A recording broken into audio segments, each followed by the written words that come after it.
welcome to Bitstorm, a comedy game design podcast by two guys who know nothing about comedy nor game design. I'm Ben Slinger, and with me as always is Trevor Scott. Hello. Hello. So we are going to jump right in, I think, to, I guess, some click pitch, unless you had any other ideas, Trevor? Nah. Let's do it. You want to explain click pitch? Okay, so click pitch is a game where we each have a random word generator. We're going to click refresh on the count of 3, 2, 1. We'll take those words, we'll throw them at each other, make a word sandwich, and just make a game design out of it. And when it doesn't work, we throw it away and we try it all over again. Yeah, that's it. That's pretty much it. If you haven't figured it out by now, I guess this could be your first episode, but we have to mention, because I don't want to forget this, that even though this is episode 168, this is actually our 200th episod of a podcast that we've ever recorded. So this is true. We did. Let's make it a good one. 2 episodes of our previous codcast. 200 episodes, and I still can't say the fucking word, of our previous podcast, Two Sweary Dads. So yay us, 200 episodes in a row. And be on the lookout for a maybe special edition 8-bit version of Two Sweary Dads coming soon to a podcast near you. There'll probably be more than 2 on that one, but they'll all be sweary. Yep. All right, let's do it. 3, 2, 1, click. Agency. Ocean. Oh, the Ocean Agency. So I think this is after, Oceans 11, 12, and 13. This is basically an agency for criminals. For heists. Specifically for elaborate heists. So you can make your own oceans. That does lean itself well to I was going to say it lends itself well to, building up a specific team of you've got a whole, bunch of people with different skills, and you have to put together the right team. What I did start thinking of, and this is very much because I was just trying out a deck builder game, Feria, that's free on Epic Games Store currently. Not anymore, because it's like a week later than when we're recording. Oh yeah, maybe. Sorry if you missed it. But this could work as like a deck builder, or you build your deck of characters, right? Mm-hmm. And you have to somehow play out the heist by applying them or whatever. See, now I'm not that big a fan of deck builders, or a bigger fan of anything that is not really like actiony. But what I was almost sort of looking at was almost taking it like a Commandos sort of way, where you've got lots of little different men on the screen that do different things, and you've got to sort of put them into the right area to set up the heist. That's my only concern about that with this being Oceans is the minimum that we've seen on an Oceans heist is 8. Yep. And that's because they're women, so I guess you need less of them. They're more effective. Well, that's just a given, isn't it? And I feel like a Commando-style game, and I know I'm no butting here as the yes ending, but you did it to me first, it feels like it could get really complicated with that many people on the screen. But yeah, well, I didn't say the next part, which is Oceans 100. You got 100 people. It's Battle Royale.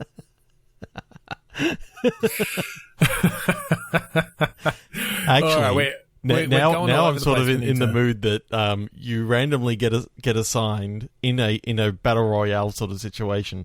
You randomly get assigned like a specific role. And then it's basically you're all sort of working together trying to do this heist. PvE. Are you? Oh, okay. 100 of you. Yes. Well, Oceans 100. I was thinking Oceans 100, but or at least like Battle Royale heist, because the goal gives you that, you don't need the ever closing circle, right? The goal gives you that desire for everyone to get into into the place. Although you could have like security doors and stuff shutting. So I kind of like the idea of like almost a skyscraper, and you start somewhere randomly in this skyscraper, or you choose where to start or whatever, and then instead of just like run and gunning, it's a lot of more, heist-like behaviors with lockpicking and sneaking, but you have to take out the other 99 people. To be the last one standing to get the fucking giant diamond or whatever it is. Oh yeah, it's got to be a giant something, whether it be a Fabergé egg like or a diamond-encrusted Fabergé egg. Yeah. Because I could picture that. It's sprawling less in the way of you've got all these different towns and rivers and stuff, and more in, you've got like fucking elevator shafts and closets and hallways, and, maybe you've got, each, every third level has a, security guard station, so you can kind of check out where other people are and make a little plan to sort of get closer and closer, or to take them out, or that sort of thing. And it could work well with a, squad-based thing as well, because then you do each have different skills in that situation. Maybe the level's a bit different, so you have to work together to make it easier to get through certain areas. Yeah, I do like that. I do like that quite a bit. Bringing it back to your deck builder idea, just to bring it full circle. I was just thinking that yes, it could be kind of cool as long as the animations of when you put down a card is kind of like, if you remember the old DOS game Battle Chess. Where, yeah. I kind of fully animated sort of. Yeah. I kind of want you to be able to throw down a card, and then your 2D sort of character sort of flips up and then does something. Well, look, here's the thing though. The deck builder aspect doesn't have to be full on Hearthstone or Feria like this one. It could just be that it's an element where, as you kind of go through areas, you pick up different characters, and you've got at any point to sort of get past an obstacle or to do something, you've got a random selection that you've drawn from your deck to sort of solve that problem or something like that. So it could still have action-y elements. It could even be like, okay, just who am I going to summon to play at this point, or who's going to be... And you look in your back pocket and you sort of go, oh, look, I've got a guy who can disguise himself really, really well. And then you've got another guy who thinks that he can disguise himself very well, but he's just like a master at like spinning lies. Sure. Yeah, exactly. Yeah, look, there are a lot of different ways you could go with that. You could also have it as, like either running that agency and so having to like manage your kind of stock of thieves and cat burglars, and or you're a talent scout. You're out looking for people who are It's a first person sort of adventure game where you're looking for you're just having to spot people doing heists. Yeah. Oh, you know what? I don't think we've managed to really nail that one down. But you got to admit, that's Ocean's one. And it's just Ocean, and he's just like chatting people. I don't know. Fucking 3, 2, and click. Here, this is a good one based on what just happened. Breakdown. Conclusion. Ooh, okay. That gives a little narrative hint to us. A little bit of finality to it. So breakdown, I immediately went to like a car breaking down on the side of the road. Yep. If we really want to limit that to the finale, that like let's say that's the end point of this game, and there are a lot of different things we can do with that, obviously. Well, then is it going to be kind of like a Forrest Gumpy sort of thing where the entire way through, he's discussing with like the person from AAA or whatever, the bits and pieces that led to this point. That could be one way of doing it. So it's sort of, it starts and ends with this breakdown, and that's sort of the end of the story. Mm-hmm. Except probably not really, because you then have a little conclusion. Yep. Well, the conclusion is your character killing the AAA guy. Because it turns out because he's a serial killer the whole time. Something like that. Yeah.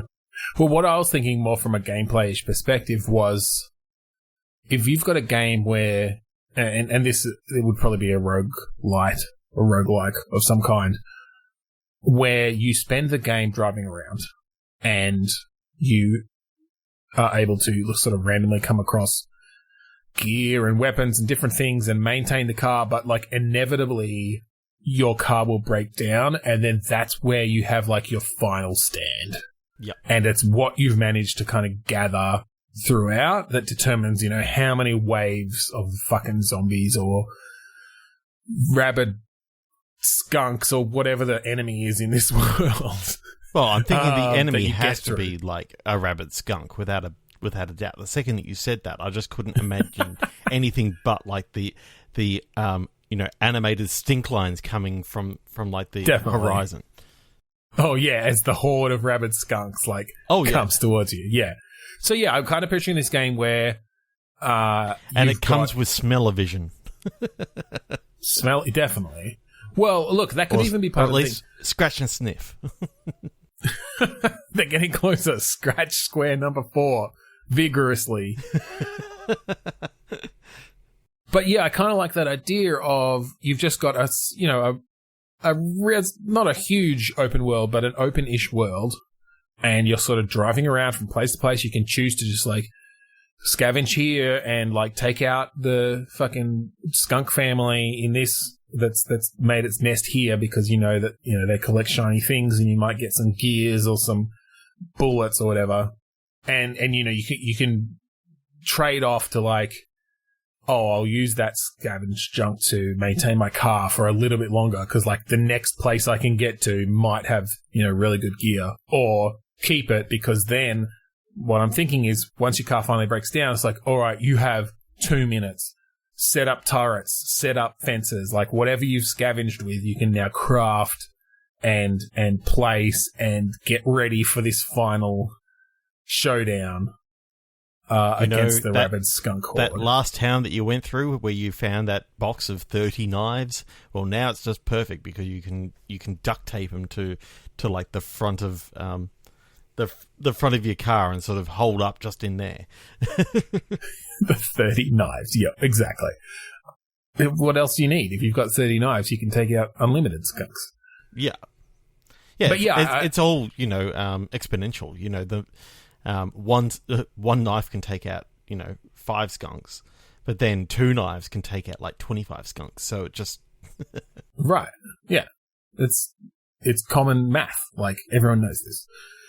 But yeah, no, I kind of like that, and like picturing co-op sort of stuff where you've got up to 4 people jammed in your car at the beginning, and able to taking turns driving, and obviously you protect the car when you come across hordes of rabid whatever. Might not just be skunks. Bring in other rodents. Mm-hmm. Roadrunners.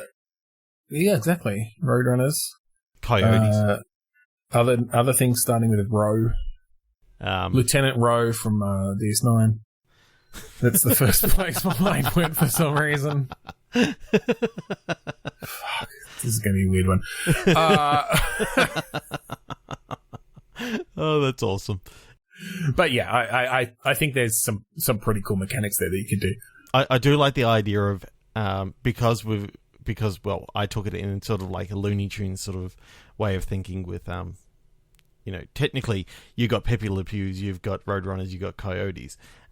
There's no reason why we couldn't actually have like a lot of Acme sort of products. Yeah, I could get behind that license. It's literally a Looney Tunes game. Yeah. And you're fighting off all the rabid toons. Yeah. You have fucking Bugs Bunny pop up in front of you in your barrier, going, "Hey, motherfuckers! I should have made the left turn at Albuquerque, but I'm here now." And starts like biting your legs off. That's right, motherfucker.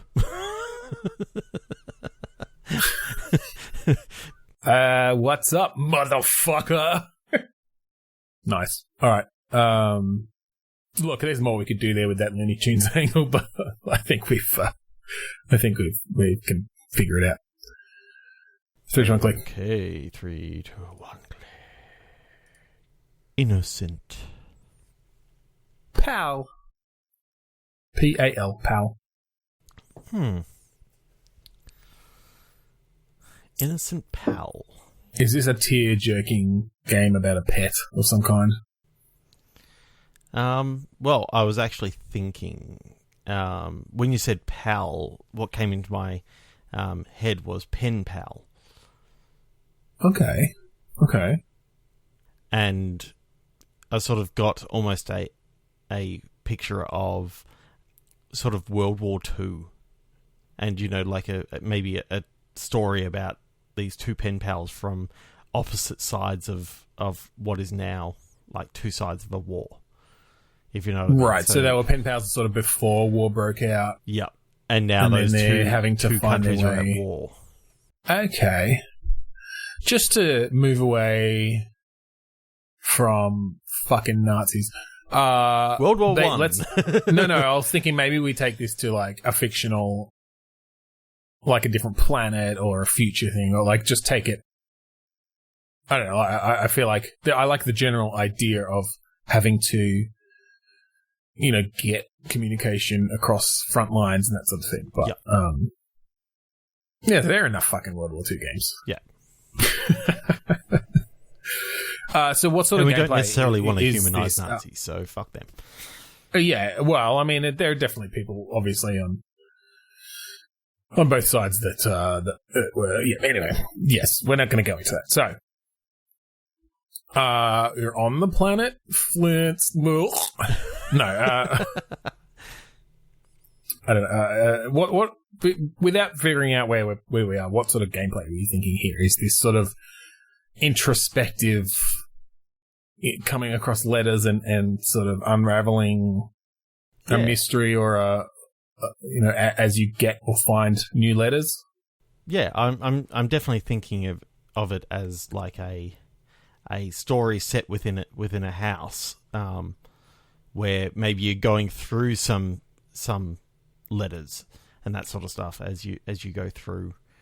You almost forgot that, oh yeah, I had this pen pal and we haven't talked for years. Oh, so this is like after the war is over? Yeah, I'm thinking so, and you just didn't kind of pick back up because of stuff that happened, maybe. Okay, I feel like we did a game very similar to this, is the only thing. Okay. Where you were kind of going through letters. Oh yeah, yep. Now I remember. And I think that was maybe with your parents or something, but... Yeah, and I remember where we ended up with it as well. I don't, but that's fine. It was aliens. That's right. Okay, that attacked. Yes. Well, there you go. So we have really done it before. Here's my pitch. It's an endless runner. And Okay, you are taking the letters across the front lines. Yeah. And every time you get to another checkpoint, it's like, okay, you get to read that letter. And then they send one back, and you have to go back the other way. So maybe you're actually the person or the thing. Maybe you are an animal. Maybe you're a really smart pet, and you're taking the letters back and forth. Yep, and having to it's called dodge Death Stranding 2.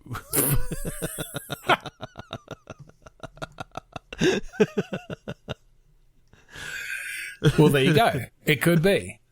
Hit us up, Kojima. Fucking, we've got a perfect game for you.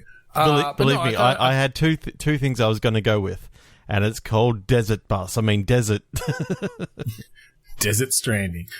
Yeah, but no, you know where I'm getting at, right?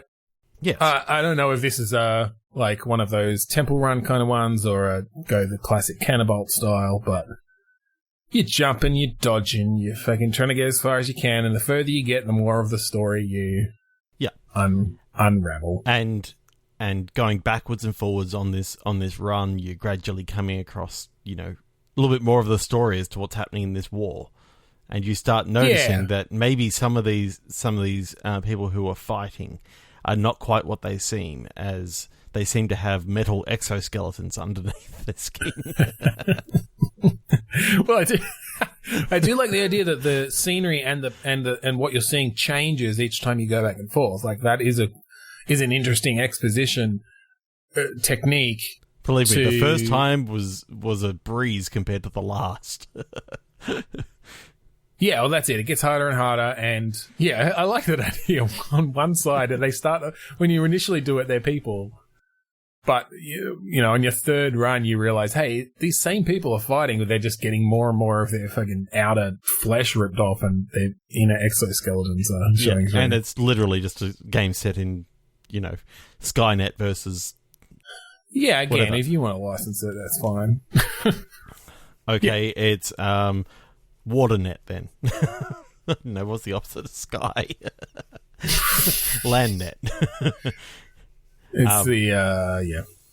Okay, so is it really scary, the fact that my mind is going to that this innocent pal is actually like just a subroutine of like the Terminators or whatever? Okay. Yeah, cool. Well, we can dig into the actual story a little bit more. So, yes, this person on the human side has been sending letters.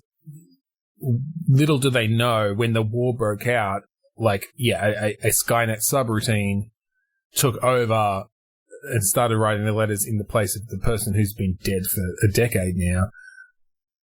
And they've been communicating with Skynet, and Skynet's basically been using them as intel and to get insight into the human war effort.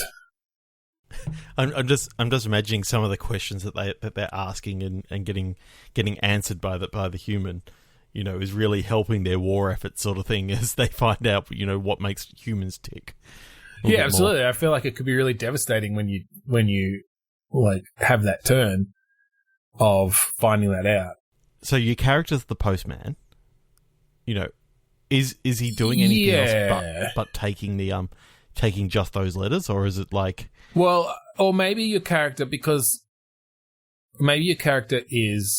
just a cannon fodder of some sort, because when they die, you know, you have to do another run and pick up where you left off. Yeah. To see more of the story. But, you know, the more runs they survive, you can upgrade them and get them some better skills. They can take a couple of hits before dying and that sort of thing. Maybe they even get their own fucking Terminator type, like they start scavenging the exoskeletons and build themselves an endoskeleton. So by the end of it, they're fucking got this huge mech suit that they're running back and forth and just punching Terminators out of the way. Yep. A la, sort of, I'm picturing almost the suit from Aliens that Ripley wears. Yeah, or Edge of Tomorrow. Yeah. Like the mech suits they had in that. Really quite agile, but just giving them all this power. For sure, actually, I really like that, the idea of being able to upgrade your Endless Runner protagonist in that way. Yeah, and it's only endless because, you know, when you reach the end, you get to go back. Yeah. It's endless in that you can probably, you could do this like those fucking Match 3 games we're talking about. You just add new storylines. Yeah, exactly. Right? So people can do as many runs as they want and try to do them faster, or, you know, and you can obviously do the storylines over and try to do them faster, or maybe you even put some branching stuff in there, or some Easter eggs or whatever to give them some reason, some incentive to run through them again. But yeah, I kind of like the idea of bringing that storyline into an endless runner like that, and giving you a reason to get through successfully, without winning your. See, now, I was thinking about us doing, like, those Match 3 sort of stories, and I realised that you and I would so blow our story load on, like, the first five missions that you finish. Oh, God, it would be really hard to tease it out the way that they do. I'm sure it's much more of a monetary incentive for companies to drag it out the way they do in those games, but these people playing it, it's like, okay, so we got all this expositional story dump in the first 5 missions, and we haven't had anything in the 150 cents. Yeah, we just can't keep up. Okay, 3 to 1 click. Yeah. Announcer. Western. Oh, Western announcer. Mm-hmm. Is this some sort of like Cowboy Olympics? Yeah, or like cowboy sports events? I'm definitely getting vibes of like, if you remember those old games for the PC, like Decathlon and like California Games and all those sort of ones where there was no story behind Olympics. it. Yeah, no story behind it. It was just a bunch of random mini games, basically. Yeah. Yep. But it's 100% like this rodeo is in games VR. and Western. Oh, yes. 100% in VR. Competitive, though, or single player? Ooh. I that- kind of 'cause want one thing- leaderboards, but not... Okay, yeah, leaderboards make sense. Yeah, because I'm thinking that the you're not having competitive games against each other, except for the duel, because that's like, that's the jewel in the crown of the cowboy, the cowboy games. Yeah. I wonder if you could do that. If you get my pun.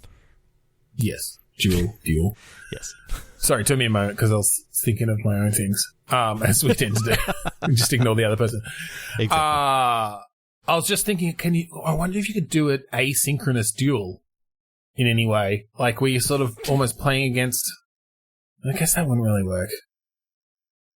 Anyway, I was just trying to think that through, whether the mechanics of it could make sense.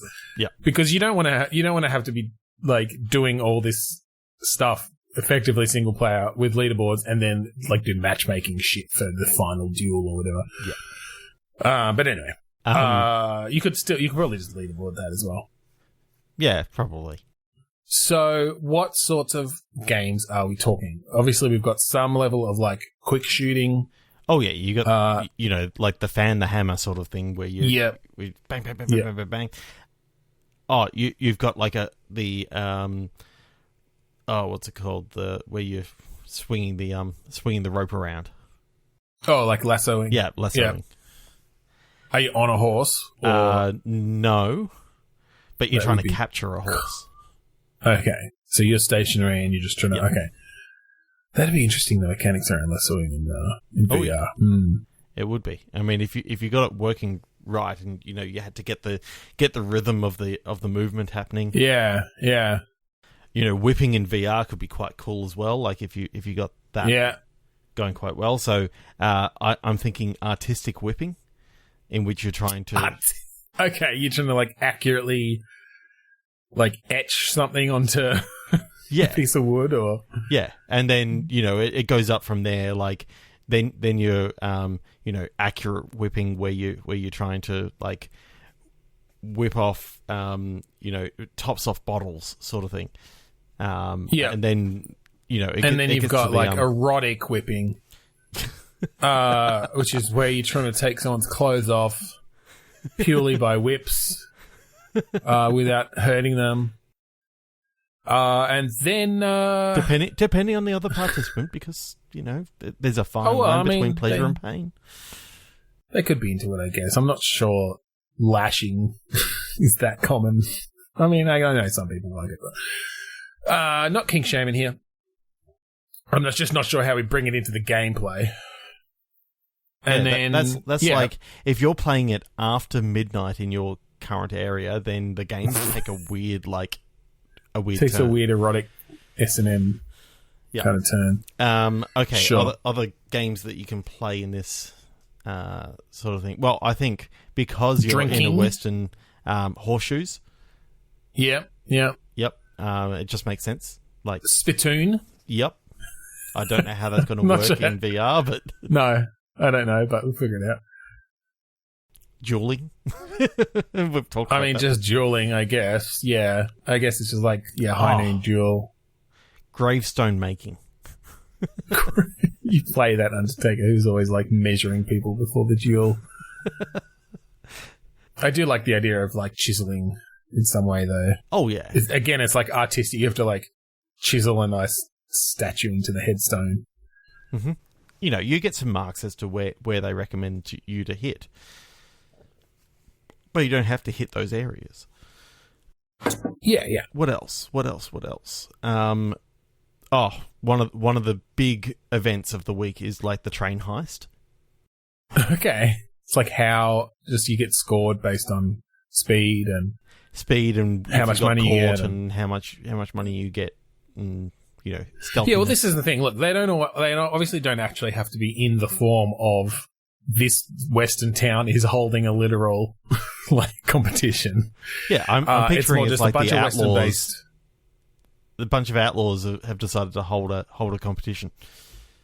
Right, heavy Outlaw Games. Okay. Oh, you can then expand it into how quickly you can rob the bank without being caught by the sheriff, and can you steal the sheriff's down, badge without being caught? Payday route of like do this heist and with your pals or whatever. Yeah, look, there's some cool stuff there. There is. I can't think of any more. You've been like just shooting them off. Pun not intended. Yeah, fanning the hammer. Yeah, just fanning that hammer. Keep it to yourself. All right. Fan your hammer on your own time, Trevor. Spank that hammer. 3, 2, 1, click. Inclination. Dithering. Now, we could take that in a couple of ways. Mm-hmm. Dithering is a graphical style that was used quite heavily back in the days when you couldn't have many colours. To kind of EGA. Yeah, EGA to kind of fake the colours. So we could take it in that retro way, or it could be like a personality trait of someone who's like dithering, like. Oh, fuck that. Like, EGA all the way. This entire game is done in EGA graphics, so that's just the way it is. Okay, all inclination. Right. Inclination. Okay, so, again, useful word in different ways. You've got, like, an incline. Mm-hmm. Could be something to do with a slope. Or, like, a tendency, I guess. Someone's inclination. Mm-hmm. EGA slope-based game. Is this ski-free too? Yeti's Revenge. Ski or die, that sort of thing. Are you talking? Yeah. Well, okay. So yeah, there were actually a bunch of EGA slope-based games because there was ski-free. There was like skate or die, ski or die. Was skate or die an actual game? I don't know. Maybe you didn't. Maybe you made it up. There was definitely skate or die. Yeah, I know that. No, there was ski or die. Was there ski or die too? I don't think there was. So there you go. Ski or die too. That's what it is. So that's what we're making? Well, I was going to think, is there any other slope-based sport we could... Or die. Ooh. We could put in with or die. Or it doesn't... I mean, we could just take that as the inspiration and go with, like, surf or die, or parachute or die. See, I'm seeing this as climb or die, maybe. So it's basically you're trying to climb up the inclination that eventually becomes into like a full-on... It's like a mountain climbing sort of game. Mountain climbing sort of game. But what you're escaping, and the reason why it's climb or die, is the fact that there's a volcano that's just sort of exploded, and you're now trying to beat the rising lava. Okay. So climb with So you're not on the volcano, you're on like the next mountain. The next mountain across. Yeah. I'm just looking at these screenshots. I actually played a fuckload of ski or die. I'd completely forgotten. Got like the inner tube one, you got the fucking snowball fight. Yeah. Oh, I played the snowball fight. I played the fuck out of Snowball Blast. There was one I think I didn't play because it didn't work properly on the pirated version I inevitably had. Oh, jeez, I just saw the Rodney Dangerfield like guys. Yes. Yep. Yeah. Oh god. I'm remembering a lot about this. Nostalgia corner. Just type in ski or die and into Google image search, and it's like the fifth image, and it's like, yeah, that's 100% just his name's even fucking Rodney. Yeah, like, his name's they Rodney. Obviously. I wonder if they did that first and then drew him like that, or someone just drew this ski guy and they're like, that looks like fucking Rodney Dangerfield. They're going to call him Rodney. Yeah. Okay. I like the mountain climbing idea. Yeah. If we go down the ski or die route, though, you need other things are we to talking do, a bunch of are we talking like a bunch of minigame sort of things? So in climbing, what can you have that it's a bit different? All right, so I think obviously you've got like some sort of endurance-based, see how far you can climb without falling. Yep. Right, and you've probably got funny little obstacles like falling down or coming up. You know, occasionally a person will just fall from above, trailing their fucking rope behind them. You have to make sure you're not in the way. Like there's a mountain goat that will jump between the grabbing points, and if it jumps onto the one you're on, you slip. Yeah. You've maybe got the chance to like grab on or if there are some below. I know it's not quite the climbing side of things, but you can abseil. So it's all about getting down the quickest way without like crashing into, and without tangling your rope and stuff. Yeah.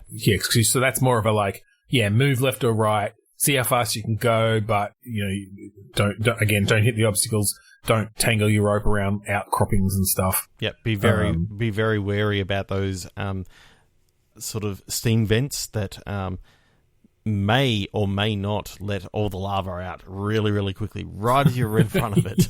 Yes. Yeah. Is there maybe the like... I'm thinking like the jump. Like where you jump from one bit to another and you like literally no limbs are on the mountain for a little bit. And so it's something around the timing of both the push off and the grab. Yeah. And they get harder and harder, you know? Yeah. Kind of like all those awesome moments in Cliffhanger. Yeah, exactly. Or, you know, the start of Mission Impossible 2 when he's like climbing the mountain and he does like the pull himself up and get to a higher section, higher bit by jumping. Yeah. Yeah. I like it. What's our EGA like mountaineering shop guy? What famous comedian is he going to look like? Jim Carrey. Or she? Jim Carrey. Welcome to my mountain shop. I'm Jim. I'm Truman. I'm Truman. This is what I've been up to since I left the Truman Show. He walked out that door, started a mountain shop. Sells mountains now.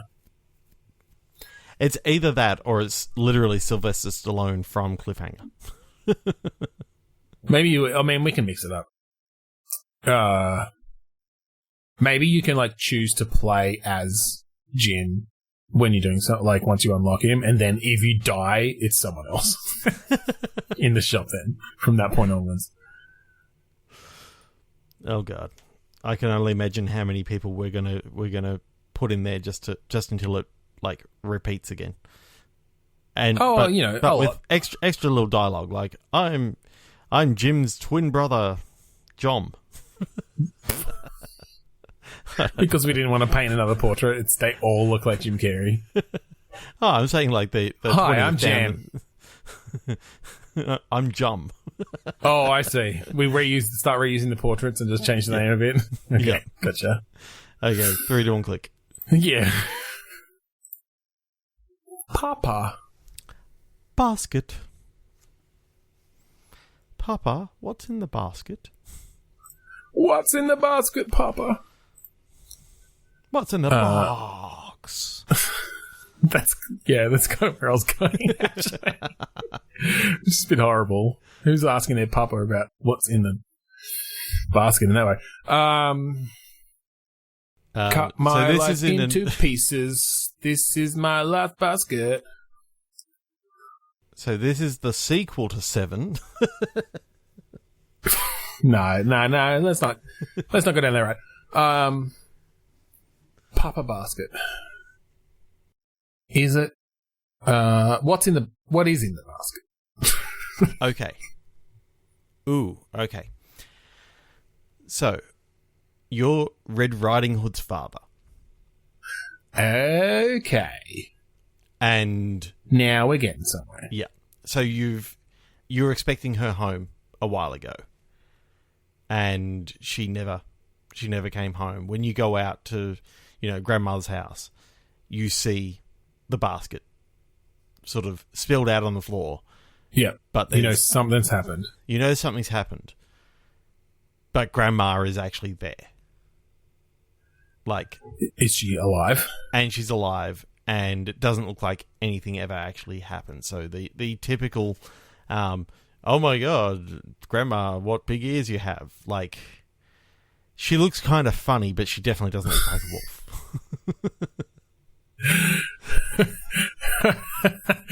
Okay. Is this a dark mystery where you play Red Riding Hood's father, investigating what happened to her, only to find out that your mum, the grandmother, is a werewolf? Yeah. And Red Riding Hood, and it happens to go has run off to be a werewolf hunter. Well, I'm imagining it goes down grandma through like the goes through the women in their family. So it turns out that Red Riding Hood is actually also a werewolf. So she went to Grandma's house. Grandma revealed herself as a werewolf. Yeah. And Red Riding Hood has run off upset and scared and not believing that this is happening. But the change is upon. Them. And okay, so I kind of like this as almost like one of those adventure games where you get to play, like, in the different acts, you get to play the different characters. Yes, so you get to play the father, you get to play Red Riding Hood, and it's all about them sort of going through their little bit of adventure and finding out new things about themselves and learning stuff that they didn't know in the past. Yeah. So I think you start as the father. Yep. And yeah, point and click. I like this being a point and click adventure. You have the scene, you come across the basket, you talk to your grandma, and she looks a bit odd. Does the father know? Did he have, I guess, this is the first since the grandmother, the first daughter in the family. I'm thinking the reason why Grandma no longer lives with them is because, the father found out that... Okay, it's not safe. Yeah. For her to be there. Yeah. Okay.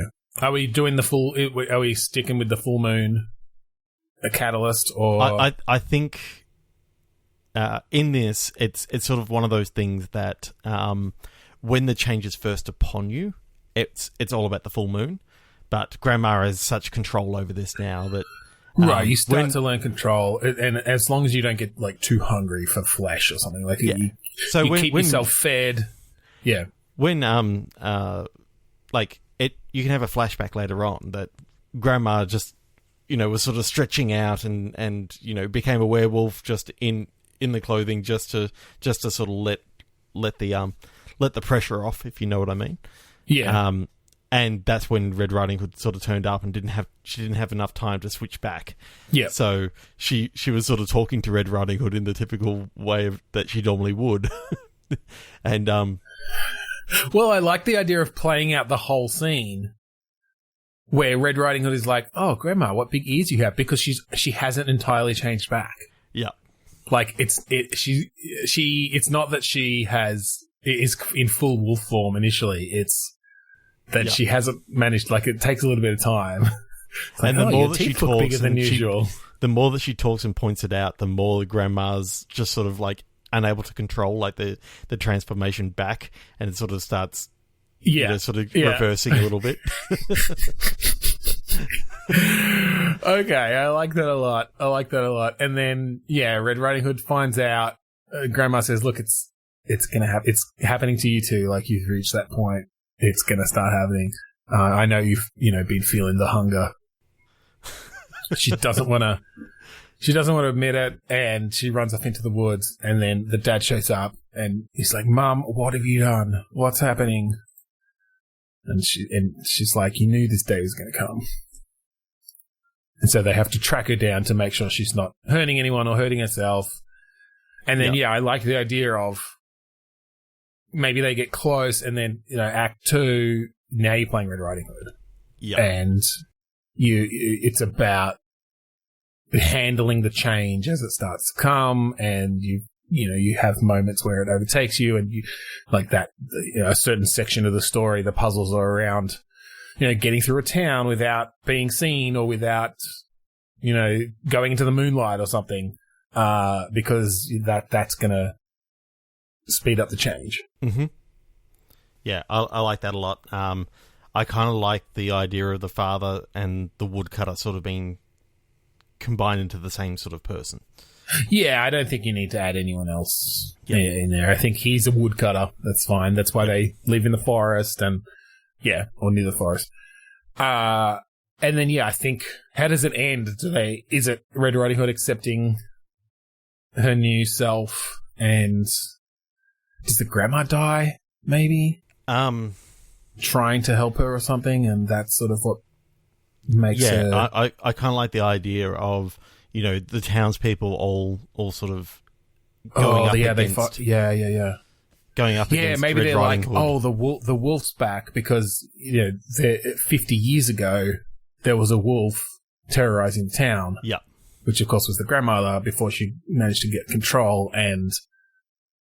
So stories are told about it, and when they see Red Riding Hood, those stories start coming up again, and maybe she mauls a fucking horse or something. Things start happening out of her control. But then, when the grandma turns up to help, there's a moment where she has to go full wolf, and the townspeople kill her. Yeah. And then they realise the error of their ways, sort of thing. When because she dies and turns back into this frail old woman. Yeah, and then they all look at the boy who cried wolf, and sort of just go, "You were right. You were right, but you're a dick. You were right this time. If you hadn't said it all those other times, do it again." You said wolf, not werewolf. Or maybe it's that Red Riding Hood falls in love with the boy who cried wolf. Oh, yeah. And that's what he yells when he comes. That's why he's the boy who cried wolf. 3, 2, 1, click. Oh, shit. Oh, I wasn't expecting you to go there. Villain. Okay, I didn't read this as the word that it actually was. Okay. So you can decide whether you go with organic or, as I originally read it, orgasmic. Orgasmic villain or organic villain? Is this the video game adaptation of Orgasmo? Yeah. It's either the video game adaptation of Orgasmo, or it's the truth about how bad organic vegetables and stuff actually are. Yeah, totally. Look, we could do a deep expose on the organic industry and the billions of dollars pumped into it, and the fact that they're not actually going to feed the environment. And the fact that plants feel too. Dun dun dun. I don't know. Everything feels. So you're always killing something. It's like everything poops. Okay, orgasmic villain it is. I don't know if I want to do that one either. 3 to 1 click. Yeah. Wall. Arrest. Wall. Okay. Ooh. Okay. Yep. This is set in the very distant future, where I don't know whether you remember there were, I can't remember what movie or whatever it was that actually talked about this, but where the industry of bioengineering people had actually gone to the point of changing people into just building a giant flesh wall to cover soccer goals and that sort of stuff. I kind of like the idea that it's after. This was a movie? It was in something that I remember watching, and so do you mean that they breed someone specifically to be a soccer goalie, and they're just that is literally soccer just goal shaped? soccer goal shaped, and they. You sure this wasn't a previous Bitstorm? Okay, go on. No, but I'm imagining. So this is after all those sort of people were actually stopped from being allowed to play soccer and basically all the things that they were created for. Mm-hmm. And then, so this is just after, they got on bad times and they ended up getting arrested. So wait, is this a big giant flesh wall? This is the story of people who were bioengineered for a very specific purpose, but now they can no longer fulfill that purpose. So they're out on the streets basically, and you've got these super tall basketball players that are like spindly arms and legs. You've got these giant flesh brick soccer goalies. Mm-hmm. You've got fucking people whose feet are literally blades for ice skating. Is it all sports stuff, do you think? Yeah. Is it this ragtag bunch of bioengineered sports people who now have to find their way in the world? I think so. Okay. Well, let's come up with them all. What are the sports? Okay. Big hands. So I'm thinking handball? that there's... At first, they started making, 9-foot tall, people for playing basketball that have, 3 meter long arm spans so that they can, slam dunk from, the what's it called? The 3-point line or whatever. Yeah, I think that's a natural way to start, is that you'd start by bioengineering taller and longer arms and longer legs for something like basketball. What else we got? Soccer. Well, obviously we talked about the goalies. I guess that's what we'll pull from that. Tennis. Mm-hmm. What would a tennis player... How would you bioengineer a tennis player? With literally racket strings in between their fingers, and just massive hands. Massive hands that have tendons strung across them and exposed. Okay, well, let's stick with those three. Yep. They're out on the streets. Fucking flesh bod. So what are they doing? What is the game here? Is this like a Lost Vikings style thing? Where you have to utilize their correct skills? Yeah, I'm just thinking of it almost like a this wall of flesh is just one of the side characters. I'm seeing it almost as if they go into an Alcoholics Anonymous, but it's actually more of a bioengineer or Anonymous, that they can talk about how they were created by corporations, various corporations, to with just one idea in mind, and now they're not allowed to fulfill their purpose. Yeah. So yeah, I know. I kind of like the idea. Is this almost Detroit Become Human kind of vibe?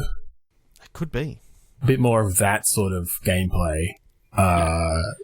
Very narrative based. Yeah, playing around in this world. I'm picturing almost some very Kevin Smith moments in a diner after each meeting that they go to, where they're sort of discussing other stuff that's going on in their lives. Yeah, so heavily dialogue based. Yep. Yeah. And then does it ramp up into what's the turning point? What's the action that that changes things? I kind of like the idea that after one of the meetings, literally police come in and arrest the wall. He's just called the wall. Yeah, okay. But they arrest the wall and basically say that he's been implicated in all these crimes across the country, sort of thing. Mm-hmm. And it's almost kind of like almost a discussion on these people have been seen as different and therefore are being discriminated against because. Oh yeah. Yeah, for sure. That's cool. I like the idea a lot. Yep. I'm totally not in the headspace to develop it any further. So let's click again. I've been trying to find what that goddamn story was that it was. Oh, I want to know. That's bizarre. Okay. Toy. Havoc. Is this a toy named Havoc? It's like Harry Havoc or something, or Henrietta Havoc. Ooh. The most wanted toy of 1992. Yeah, I'm kind of seeing this almost as in a Factorio sort of thing, in which okay, you're creating a toy factory, and you've got to basically take all the raw ingredients to make as many toys as you can by sort of snaking your all your conveyors and stuff around. Yeah, your robot arms and... Yeah. But then, then all of a sudden, everyone wants this toy. Right, and you have to reconfigure. Now you got to reorganize, but still keep the previous toy going. And yeah, I don't know. I think it could actually be... Here's an idea to add to something like Factorio.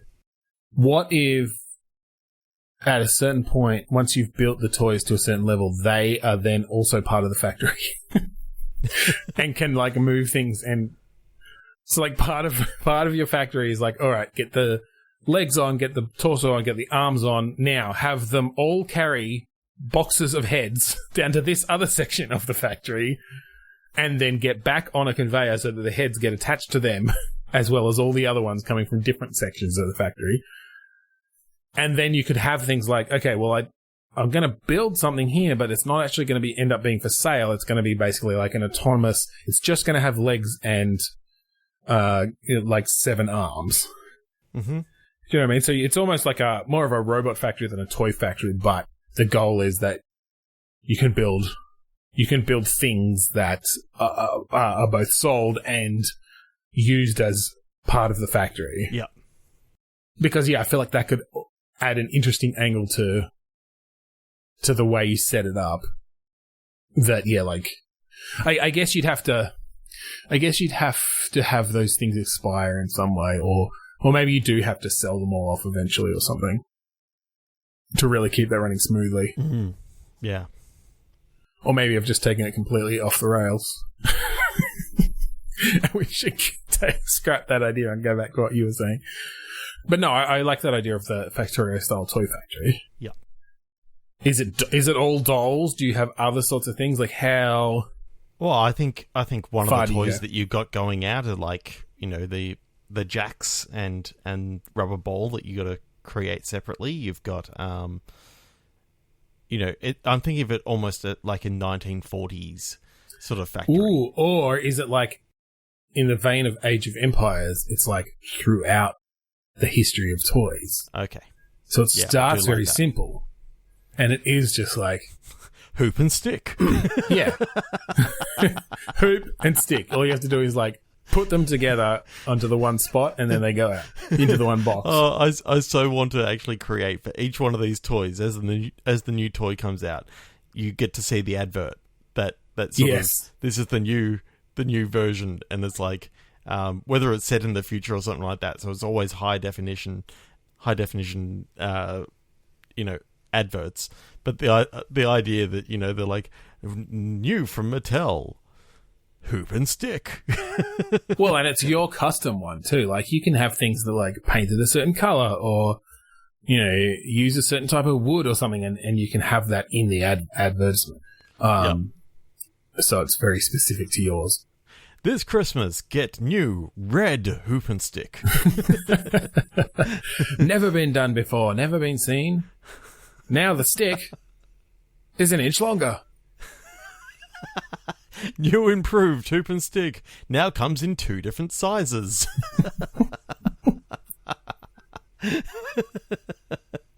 Now I can get a second one that fits in my pocket. New travel hoop and stick. In those long horse and buggy rides. Play with new pocket hoop and stick. I do like the idea that you've got ways to like scale parts of it up and stuff, and that can affect, how well it sells. Or, but yeah, I like this idea. You go through history, right? And so you start with that sort of thing. You start going to more constructed wooden toys and more mass-produced stuff, and comes through fucking the fads of the 80s with whoopee cushions and skipping fucking jump ropes and... Yep. Oh, and as soon as you do the jump ropes, then all of a sudden jump rope for heart becomes like a thing for like 2 minutes. An event thing, yeah. The best thing is when someone invents a pet rock. Because it's just one. It's just one conveyor. One conveyor and a dude outside with a hammer and chisel just chiseling off little bits and pieces off the rock. Sticking googly eyes on them. I guess you need to do that. You're going to go through a lot of googly eyes in this game. Now I'm just imagining that the early version of these factories actually have people that you've got to like hire and have along the lines to actually be able to make these things. And so you're setting up your automation, but your automation is literally people until like it's literally a sweatshop that you start off with until like robotic automation stuff starts going in. Yeah. That's really cool. I like that. And then by the end, you're fucking building Xbox Series X's. Ooh, topical. Somehow. With all the millions of pieces that make it up. You just got clean rooms for the chips and...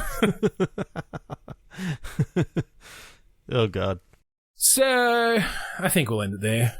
On that note, thank you for joining us this week on Bitstorm. If you want to find us online and listen to the rest of our episodes, you can go to podchaser.com/Bitstorm. They're all up there. Leave us a rating or a review, especially a review. We want some feedback. Tell us what you thought. We'd love to hear Feel free to check out the 32 episodes of Two Sweary Dads. Yeah. Get all 200 episodes that we've ever done. See what we talked about when our kids were much younger. And you only had, 3 at the time? I only had 3. I've only added 1. Come on. And I've added none. We're also part of the 8-Bit Collective. Go to 8bit.net. Check that out. As Trevor said earlier, check us out on an 8-Bit cast soon where we may revive Two Sweary Dads for a special dad episode. Yes, and swear a lot. Not that we don't fucking do that already on here. Okay. We'd also like you to check out the Australasian Gaming Podcast Network. Check out the Australasian Gaming Podcast Network on Facebook or at AGP Network on Twitter. And finally, we'd like to thank Kuridas for the use of the song Mount Defiance. Yes, I thought there was more to that. So thank you again for joining us this week on Bitstorm. I'm Ben Slinger. I'm Trevor Scott. Oh, and Trevor, what big eyes you have.